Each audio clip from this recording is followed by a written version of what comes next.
Sport Actu, c'est l'actu sport. En ce dimanche 21 août, que s'est-il passé? On démarre avec les championnats d'Europe multisport dont il s'agissait de l'ultime journée. Renelle Lamotte a été médaillée sur 800 mètres en terminant deuxième, derrière la Britannique Hodgkinson. Le relais 4x400 mètres français a lui pris la troisième place. En ce qui concerne le saut à la perche, le titre est bien évidemment revenu à Armand Duplantis avec une barre à 6,06 m. Renaud Lavillenie a terminé 6ème, juste derrière Thibaut Collet.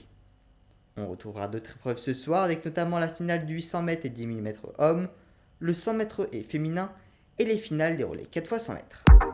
En cyclisme, c'était la course sur route féminine. La néerlandaise Lorena Wiebes a été titrée.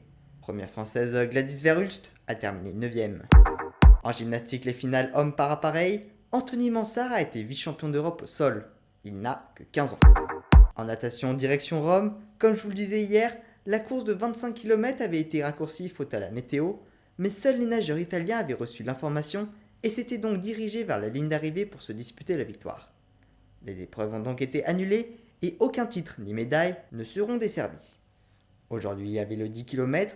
Chez les hommes, Marc-Antoine Olivier et Logan Fontaine ont terminé 2e et 3e, juste derrière l'italien Domenico Accarenza. Chez les femmes, c'est l'allemande Léonie Beck qui a été titrée. Madeleine Cateau et Aurélie Müller se sont classées 8e et 9e. Enfin, sur le relais 4x1250 mètres, Madeleine Cateau, Aurélie Müller, Axel Raymond et Logan Fontaine ont terminé 3e derrière l'Italie et la Hongrie.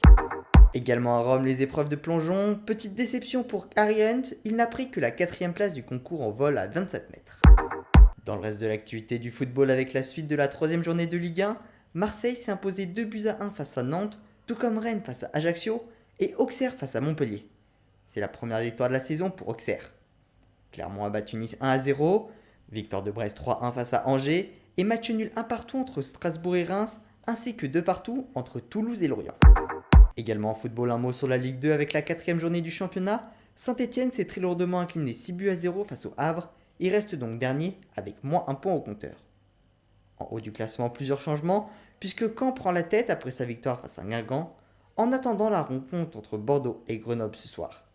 En cas de victoire, Bordeaux pourrait repasser devant.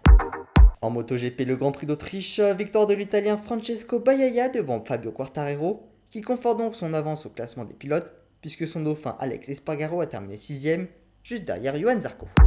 En tennis, le Masters 1000 de Cincinnati, Caroline Garcia a battu Aryna Sabalenka en demi-finale et retrouvera donc ce soir Karolina Pliskova, finale. Chez les hommes, Stefanos Tsitsipas a éliminé Daniil Medvedev et sera ce soir opposé à Borna Koric, vainqueur facile mais surprise de Cameron Norrie. En volley, les équipes de France masculines et féminines jouaient hier soir des matchs amicaux à Montpellier. Si les Françaises ont été battues 3-7-1 par les Tunisiennes, les Français se sont imposés 3-7-0 face au Brésil. En basket, les Françaises disputaient un match amical de préparation pour le mondial face à la Bosnie-Herzégovine. Elles se sont largement imposées 87-52. C'est de bon augure avant la Coupe du Monde qui débutera le 22 septembre prochain. Enfin en cyclisme, 3e étape de la Vuelta, la dernière aux Pays-Bas. Nouvelle victoire de Sam Bennett, Eduardo Affini reste en rouge. Voilà pour les actualités du jour, à demain dans Sport Actu.